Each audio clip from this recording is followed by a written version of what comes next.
Now, welcome, ladies and gentlemen. Concerning the Mr. Daramola, Mr. Tokunbo Daramola, and his estranged wife, Catherine, and his side chick, Abisoye, the untold stories about it that they don't want you to, or that Mrs. Catherine is not, forthcoming with all the ones that she has dropped out. Now, based on what has been going on for some days now, I'm sorry, mo ma sọ Yoruba àti English, ṣùgbọ́n mo ma sọ Yoruba much, because most bloggers that have been taking this thing, all of them speak English and the rest, so I want to speak Yoruba. But notwithstanding, maybe when I finish talking, I can summarize it in English. At the same time, any SMC fans, ẹ bá wa summarize gbogbo nǹkan tá bá sọ sísàlẹ̀. In case Catherine bá dé ibi, but in case Catherine want to watch it, I don't know, maybe she understand Yoruba, or else not, just check through the comments section. Somebody will translate, will summarize for you in English, or get somebody that speaks Yoruba to come and interpret for you to whatever I'm going to say. Now, video yẹn ti ń go on for a week báyìí. Wọ́n send ẹ sí mi. Nígbà tẹ́mi kan ìtọ́kọ́ wo ètí wọ́n pàdé nínú sitting room tí girlfriend sọ pé òun ò jáde yẹn Abisoye. Nǹkan kan ṣoṣo tí mo kọ́kọ́ mú dání nínú ọ̀rọ̀ yẹn ni wípé ìgbà tẹ́mi rí fídíò yìí. Bí ìyàwó ṣe wọlé, bí Abisoye ṣe, bí Catherine ṣe ń fún Abisoye, tí Abisoye ń dá padà fún Catherine. In my mind, I believe that these people are not meeting themselves for the first time. That is, the Catherine side chick and the estranged wife are not meeting themselves for the first time, because tí ma wà lọ́dọ̀ boyfriend mi kí ìyàwó ẹ̀ wá wọlé unexpectedly ṣé mo bí mi ò ní lever mi kò ní gbà kí Abisoye ń sọ̀rọ̀ with confidence, so definitely àwọn méjèèjì yẹn ò ríra for the first time. Ìyẹn ni mo kàn tí ẹ dìmú tí mo fi sẹ́gbẹ́ kan, ṣùgbọ́n gbogbo nǹkan tó ń ṣẹlẹ̀ lọ́wọ́lọ́wọ́ ní community wa ló jẹ́ kí n má tẹ̀tí ráyè. In fact, mi ò kàn tẹ̀ ní interest mo fẹ́ sọ̀rọ̀ lórí ọ̀rọ̀ tí mo sọ yìí, nítorí wípé a ti sọ tẹ́lẹ̀ pé nínú ọdún yìí o, if you bring any matter on social media, man or woman or husband, your girlfriend, boyfriend, you need to come with evidence. Káwa tó dá sí. Kò lè máa gbára tó bá dé la níta ní gbọ́n kankan mọ́. So ìdíje pé mi gan ò fẹ́ wà interested ní case pé one side láti ṣe gbọ́gàn àwọn the other side gan ti sọ̀rọ̀, so mi ò wà interested. Àmọ́ people were just in fact me here. People were just sending it to me continuously. Arewo ya o eso we talk about this now. No, you must talk about it too. Mo kàn wá ní òkè mo ti gbọ́. Yẹn tí ẹ wá sọ. Mo wá ṣe kíni ẹ kú ti mọ̀ pé má kọ́kọ́ lọ ṣe investigation amebo mi ná. Mo wá go deep into investigation pé kí ló ti happen gan lórí ọ̀rọ̀ yìí. Nídìí ti investigation CID tí mo gbé wọ̀ tí mo kàn sí ìgboro ìyẹn social media pé kí ló happen lórí ọ̀rọ̀ yìí. Mo wá find out àwọn nǹkan kan. Mo tún wá rí wípé ṣé ẹ mọ̀ tí nǹkan bá ti ṣẹlẹ̀ nítorí pé obìnrin ló gbọ́jọ́ wá social media, ìyẹn ò ní wípé obìnrin yẹn jàre, it does not make her to innocent o. Just because she's the one that, just because it's a woman that brought it to the internet does not mean the woman is innocent. Does not mean the woman is innocent. No. Because most times, whenever things happen especially between a man and a woman, we are all moved to the woman's side more. Even without hearing from the man's side at all.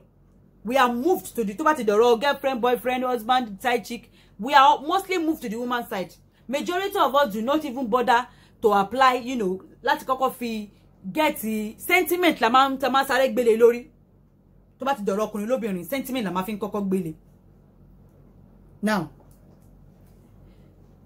ká tẹ̀ wá sọ̀rọ̀ pé kí ló tí Abisoye ṣe ní confident láti máa bá ìyẹn ìyàwó or estranged ìyàwó boyfriend ẹ̀ sọ̀rọ̀ bẹ́ẹ̀ yẹn. Ilẹ̀ tán ti ń pariwo àbí ilé duplex tán pariwo, báwo ló ṣe jẹ́? Báwo gan ló ṣe fẹ́ ra wọn gan? Gbogbo àwọn béèrè tèmi fi pa àwọn blogger tó ti kọ́kọ́ sọ kí wọ́n kọ́kọ́ ṣiṣẹ́ lé lórí nìyẹn. Àmọ́ wọ́n kàn ń bá ṣọ̀nù ìyẹn Abisoye àti ìyẹn Mr. Daramola. Mo wá go into investigation mi.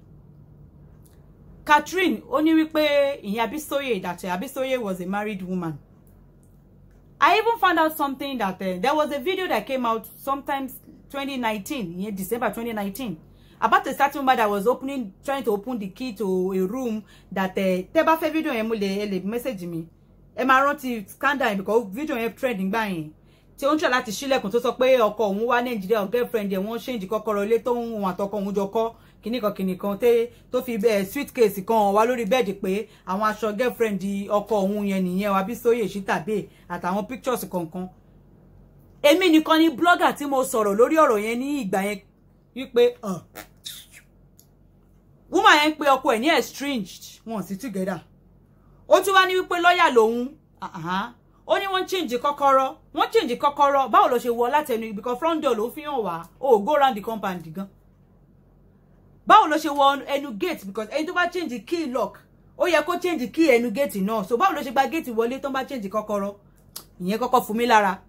Èkejì ó fi báàgì hàn wá lórí bẹ́ẹ̀dì gbogbo aṣọ tó wà nínú báàgì yẹn new ni wọ́n ti wọ̀ àti bàtà àti everything pẹ̀lú àwọn pictures tó print tó wà nínú ẹ̀.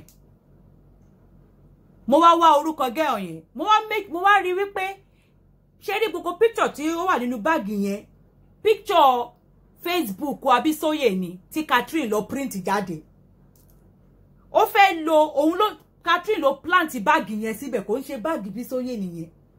Kò sí bí ó ṣe fẹ́ gbẹ́rù lọ sílé boyfriend ẹ̀ àwa jẹ́ gbogbo aṣọ tó wà bẹ̀ new àwa jẹ́ pé picture ó lọ print picture 100 naira jáde látorí picture orí Facebook ẹ̀ ó wá lọ print ẹ̀ ní printing 100 naira yẹn bí photocopy ó wá gbé sínú báàgì yẹn ó wá gbélé boyfriend.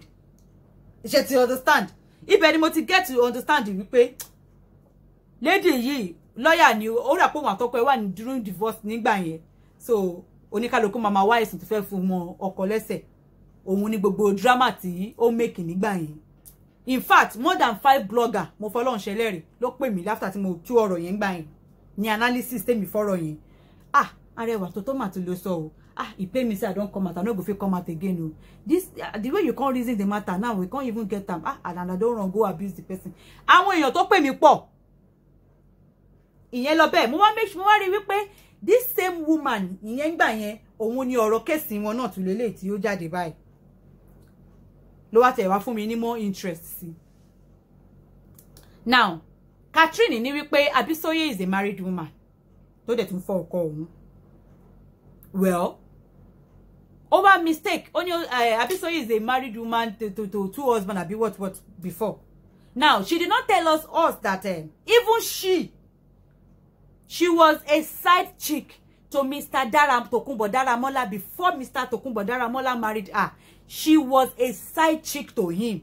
In fact, she is also previously married to a married man of 2 wives that she became the 3rd wife. That is where she had her first child. Ibi tó bí ọmọ àkọ́kọ́ ẹ̀sìn nìyẹn. Òun náà ti fẹ́ married man kan tó níyàwó méjì ńlé tóun jẹ́ ìyàwó kẹta. Ibẹ̀ ló bí àkọ́bí ẹ̀sìn. Òun náà ti jẹ́ side chick fún Mr. Daramola kí Daramola yẹn gan tó fẹ́.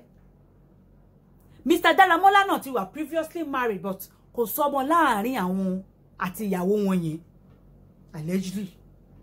Ìyàwó wọn yẹn gan òun ni ó suggest pé kí wọ́n fira wọn sí ilẹ̀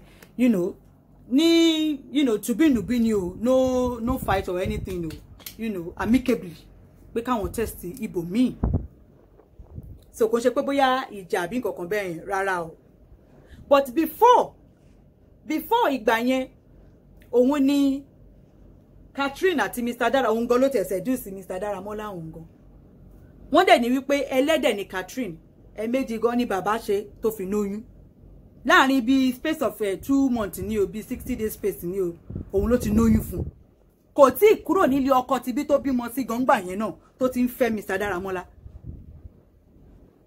Ṣé wá rí ìyẹn lọ bẹ́ẹ̀ ìyẹn àti establish wípé òun náà side chick ló jẹ́ fún Mr. Daramola kí Mr. Daramola tó fẹ́. Òun náà ti wà previously married sí married man tó níyàwó méjì nílé tó bí ọmọ kan sí ibẹ̀ kó tó fẹ́ Mr. Daramola. Mi ò tí mú ti Bisoye wọ̀ báyìí o kẹ́ máa gbọ́ mi dáadáa o. Èmi ò support anybody o ẹ ti mọ̀ tèmi o mi ò support anybody. Bọ́rọ̀ ṣe jẹ́ òun lèmi ṣe fẹ́ sọ. Di kókó ọ̀rọ̀ ni wípé káwa ti mú ẹ̀kọ́ tá fẹ́ kọ́ ń bí nínú ẹ̀ òun ni. Now lórí ilẹ̀ àbí ilé tó kọ̀ sí gbogbo rọ́pọ̀nrìn ìkíní ni wípé wọ́n ní wọ́n wà married for 25 years. Ó yẹ ká tún máa wò pé were they happily married for that 25 years? A kàn gbọ́ yí ẹ̀ ni were they happily married? Catherine ní wípé òun ṣe ìwé fún rárá o irọ́ ni o ẹni kó lọ mú evidence ẹ̀ wá ẹni kí ó lọ mú evidence pé òun lòun ṣe ìwé fún Mr. Daramola wa ó náà òun lòun kọ́ ilé yẹn ẹni kó lọ mú ilé ibi tó ti kọ́ wá receipt tó fi kọ́ ẹni kó lọ mú wá àbí tó fi ra ilẹ̀ yẹn ẹni kó lọ mú receipt yẹn wá. Mr. Daramola ti ní ilẹ̀ wọn tí wọ́n ti kọ́ bungalow sórí ẹ̀ kí wọ́n tó pàdé Catherine rárá kan tó fẹ́ ẹ. He has had his land and the bungalow on that land before meeting or marrying ìyẹn Catherine tó bí ọmọ fún ìyẹn Mrs. Catherine. Before he met Mrs. Catherine, he has that land. Wọ́n ti ní ibẹ̀, wọ́n ti kọ́ bungalow sí lórí tí àwọn ẹrù dẹ̀ wà ní inú ẹ̀.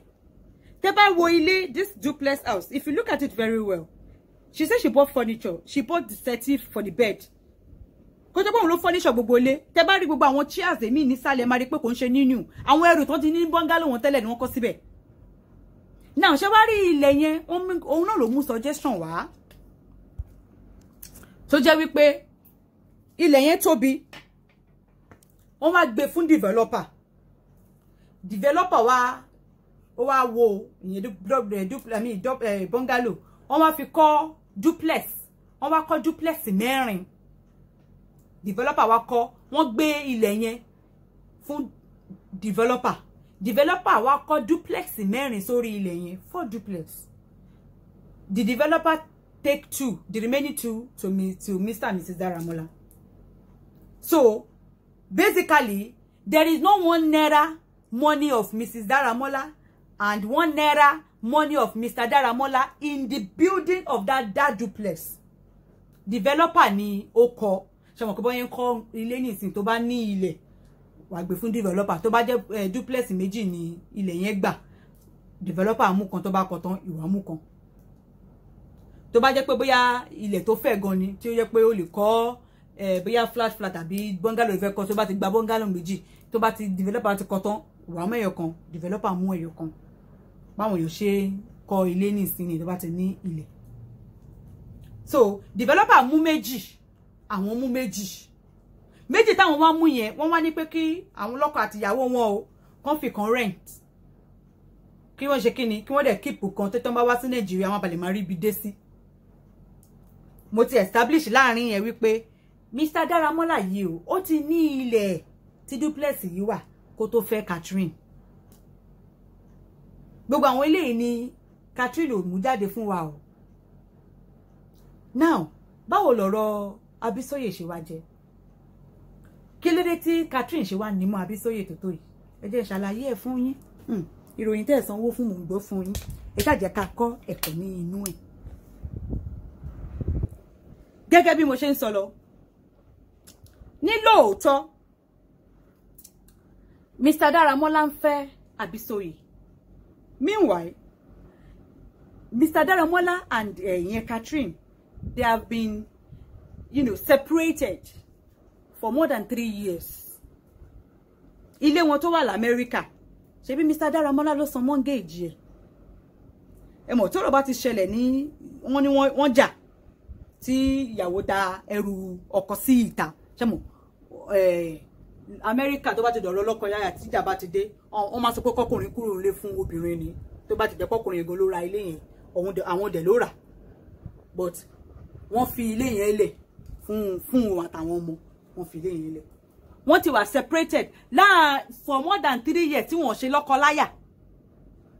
Ó dùn mọ́ mi nínú pé nínú fídíò tóun náà ṣe nínú ọ́fíìsì pé ó sọ wípé ọmọ kékeré lòun ló ń dóhun ní ìsìn.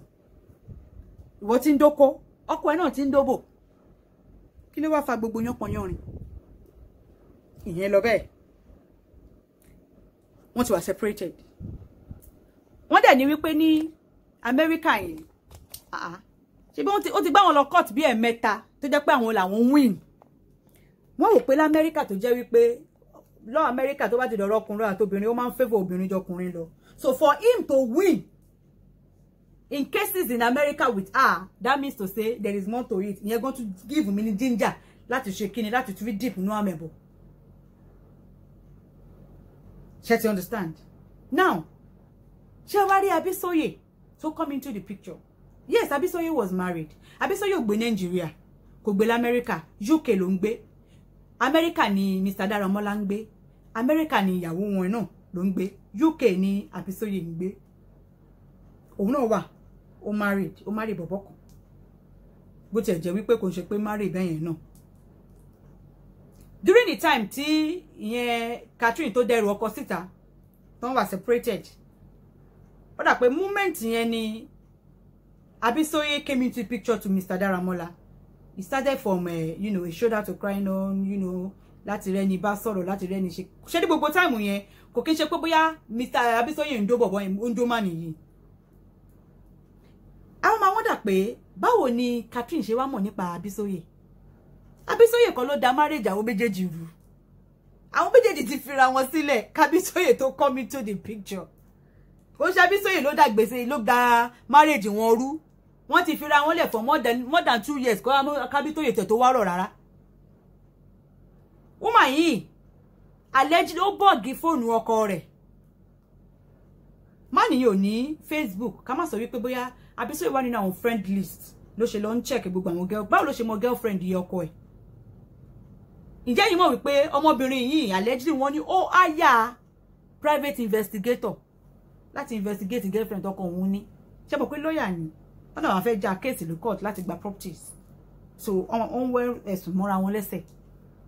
During the course of that private investigation tó gbà, òun ló fish out to ẹni tó ń pè l'Abisoye pé wọ́n àtọkọ ẹ̀jọ́ wọn jọ ń sọ̀rọ̀.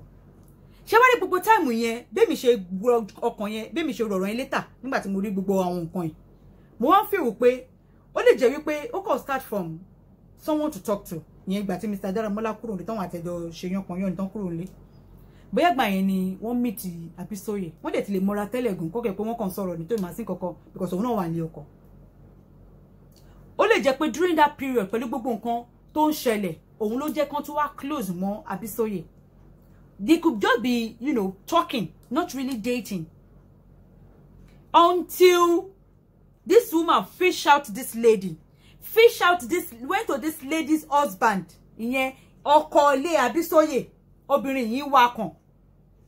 Ó gbé private investigator ó wá kàn. Òun ni fídíò tí ó ṣe tó lọ mú owó Facebook ẹ̀ tó fi mú àwọn picture tó fi print ẹ̀ tó fi ṣe lórí bed. Ó post fídíò yẹn kí ọkọ Abisoye bá lè rí pé ìyàwó ẹ̀ ń yan àlè láti dá marriage Abisoye rú pẹ̀lú ọkọ ẹ̀, and it worked. Fídíò tó ṣe yẹn òun ló jẹ́ kí ilé Abisoye dàrú. Ó wá ọkọ ẹ lọ bèèrè lọ́wọ́ ẹ̀ pé ṣé òun àti ọkọ Abisoye ò máa sọ̀rọ̀. Lọ́kàn tèmi ó ní ọmọ kékeré ló ń dó òun, ọkọ ex-husband Abisoye òun ló ń dó o. Ibẹ̀ ló ti ń get information nípa Abisoye, ibi tí ìyá ń gbé, orúkọ ìyá ṣe pé ó dárúkọ gbogbo orúkọ ìyá ẹ̀. Báwo ni ìyàwó ló ṣe fẹ́ ọkọ tí wà tí ò fẹ́ ra for the past 3 years. Kí ló kàn pẹ̀lú girlfriend? Kí ló kàn láti máa wádìí ilé girlfriend àbí wádìí family ilé girlfriend àbí nǹkan kan bẹ́ẹ̀ yẹn? Rárá o. Ó wá ọkọ ilé Abisoye kan táwọn méjèèjì tó wá jọ di ọ̀rọ̀ tán jọ ń sọ̀rọ̀. Èmi ń fìpò wọ́n dóra wọn. Ìyẹn lọ́kàn tèmi, personal opinion tèmi nìyẹn o. Nǹkan yẹn òun ló tú ilé Abisoye. Bóyá nítorí ẹ̀ wá ní Abisoye ṣe wá ní liver láti máa bá a fà á tán. Ìyẹn náà personal opinion tèmi tún nìyẹn o. Òkúkú ti dalé mi rú. Mo lè má ní ọkọ ẹ fẹ́ gan tẹ́lẹ̀ fún ètò ṣe rárá o. Èmi náà mi ò ní gbà. Ó lè jẹ́ nǹkan tẹ́mi feel pé ó ń fún Abisoye ní liver láti tátán pẹ̀lú ìyẹn strange wife boyfriend yẹ Mr. Daramola. Ó lè má ní í fẹ́. But ìgbéyàwó tóhun tí ọmọbìnrin náà lọ dàrú láti wá ọkọ ẹ̀ kàn láti lọ máa gba information nípa ẹ̀ lọ́wọ́ ọkọ ẹ̀. Ó lè jẹ́ nǹkan tó trigger Abisoye tó ń fún Abisoye ní liver nìyẹn. Now ẹ wá tún máa wò wípé irú àti má ní ẹ̀ sí together láti ọdún mélòó. Tẹ́ bá ń gbọ́ nínú fídíò yẹn má nìyẹn sọ fún pé òun sọ pé òun fún ní ilé náà. Òun ò ní pé òun fún, òun kọ́ ló fẹ́ dájà olólókò tí ń sọ ọ̀rọ̀ yẹn dìjà. Àwọn náà wọ́n fún nílé náà. Wọ́n ṣà ní ilé tó pọ̀. Girlfriend ni wọ́n ní wọ́n pààyàn. He had a girlfriend. Though àwọn ní fault tí wọ́n bá lè ṣe máa gbé girlfriend wá sí ilé yín. Tẹ́lẹ̀ dẹ̀ mọ̀ pé sẹ́tì bedroom yín ìyàwó yín ló ra sẹ́tì bed yẹn. Kò ṣe pé òun ló furnish ilé o. Kò ṣe pé woman yìí ló kọ́ ilé náà o. For where? The man, Mr. Daramola, is from all this elite family tí wọ́n ní orúkọ. Reason why tó fi mọ̀ wípé man yẹn ò ní sọ̀rọ̀ ló ṣe ń bully man yẹn. Ṣé mọ̀ pé man yẹn ò sọ̀rọ̀. Mr. Daramola ò sọ ẹni. Ó dẹ̀ ti mọ̀ pé ọkọ òun ò ní sọ̀rọ̀. Why tí ò ṣe ní sọ̀rọ̀? Nítorí orúkọ wọn. Nítorí ìfẹ́ tí wọ́n dẹ̀ ní sí àwọn ọmọ wọn. Ṣé mọ̀ pé ojú ọmọ pọ́n man yẹn. Ojú ọmọ pọ́n man yẹn. Ìdí tí man yẹn ṣe sọ wípé àwọn ò ní bá press kankan sọ̀rọ̀ débi pé ṣé báwọn ni wọ́n gbọ́rọ̀ ẹ̀ lọ sí DPO pé kán bá wọn meditate lórí ọ̀rọ̀ yìí. Àwọn ò ní sọ anything. Ó mọ̀ pé wọn ò ní sọ̀rọ̀. Ṣé bó dẹrù wọn síta l'Amẹ́ríkà tó gba ilé tó ń rà sí Amẹ́ríkà tó gbà á. Òun ló tún fẹ́ wá ṣe ní Nàìjíríà náà. Àmọ́ kò tiẹ̀ jẹ́ kí ọ̀rọ̀ yẹn di gbogbo eléyìí nítorí pé ṣebí duplex méjì ni. Pátápátá ẹ̀yin mẹ́yọ̀ kan òun náà mú ẹyọ̀ kan. Ṣùgbọ́n gẹ́gẹ́ bí mi ṣe gbọ́ wọ́n ní wípé wọ́n ti sọ bẹ́ẹ̀ náà fún pé okay o ẹni tó wà ní rent the other one tí rent bá ti due kíyẹn kúkú kúrò ńbẹ̀. Mi ò gbé Nàìjíríà ìwọ náà ò gbé Nàìjíríà.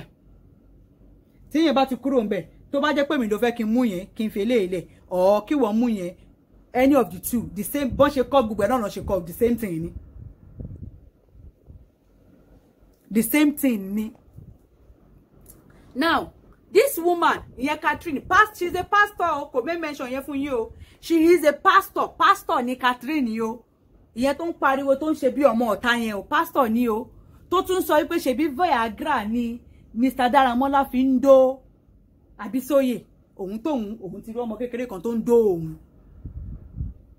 Ìwọ ti rí ọmọ kékeré tó ń dó ẹ. So kí wá ní big deal tí ọkọ ẹ náà tó bá ní obìnrin náà tóun náà ń dó. Ṣé Viagra ló fi dúró tó fi bí ọmọ méjèèjì fún? Now, Abisoye ní fault tiẹ̀ kò yẹ kó dá sọ̀rọ̀ ọkọ àti ìyàwó. Mr. Daramola náà ní fault tí wọn bá lè ti máa gbé girlfriend wá sí ilé téèyàn àti ìyàwó yín ti jọ wà rí.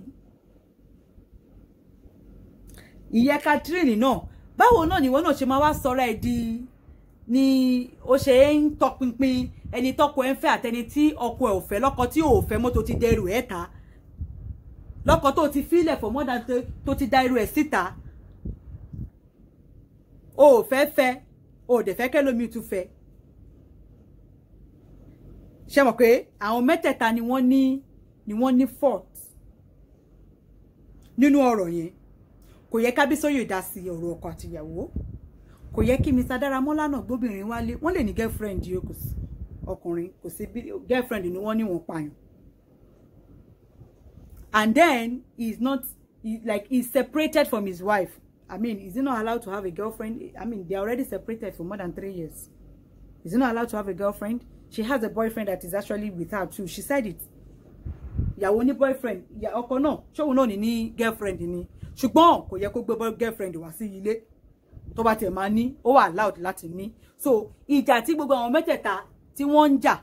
Èmi ò ní sọ pé bóyá ilé ló jẹ̀bi àbí ilé ló jàre o. Ṣùgbọ́n nítorí side kan just because of just one-sided that we all had without getting, cooling down to hear from the other party before judging. It's just the reason why I want to say my own. These are the key things that tí obìnrin yóò sọ jáde fún gbogbo àwọn èèyàn tó ti kọ́kọ́ treat ọ̀rọ̀ náà. This is not a matter as if that side chick, spoil or break the marriage of 25. The marriage was broken before side chick came into the picture. They have been separated for more than 3 years. And the one that she's saying, she's not the breadwinner of the man. Òun kọ́ ló ṣe ìwé. Ṣé bá America náà ti pàdé? Ẹni kọ́ lọ mú evidence pé òun lòun ṣe ìwé fún wa. Rárá. Ẹni kọ́ lọ mú evidence pé òun lòun kọ́ ilé pé wọ́n naira òun wà nínú owó tó ń fi ra cement ra iyẹ̀pẹ̀ sí ilé yẹn. Mi ò sọ ti furniture tó ra o. Tí owó ọkọ gan wà nínú owó furniture yẹn, but man yìí ò ní sọ̀rọ̀ ni. Àwọn ẹlòmíì gentle. Tó bá dé jẹ́ wípé bóyá ó jẹ́ ọkùnrin kan tó ń kó ṣé mo a marriage of 25 years suddenly your husband woke up one day and decided to have a girlfriend. I mean, there is more to it. There should be more to it. But because it's the woman that came out, nobody wants to know what more to it is. Because we forget that just because a woman brought it does not mean the woman is innocent. So, ó dàbí ẹni wípé nǹkan tí Catherine náà ṣe pẹ̀lú ex-husband títí òun náà, òun ló ṣe tá tán pẹ̀lú Catherine. And for your information, Mr. Daramola is not having it in any plan that he wants to marry Abisoye, you know, legally, Abi marrying you. Wọ́n kàn ṣe girlfriend, boyfriend ni. Kò ṣe pé bóyá wọ́n fẹ́ marry ara wọn sí ilé. And that first video that we saw, that Abisoye was saying, I'm a guest here, she cannot work me out and this and that. That is not the first time these two ladies are seeing themselves. That is not the first time they are confronting themselves. That is not the first time they are seeing themselves. Want to journey kwanta dáadáa.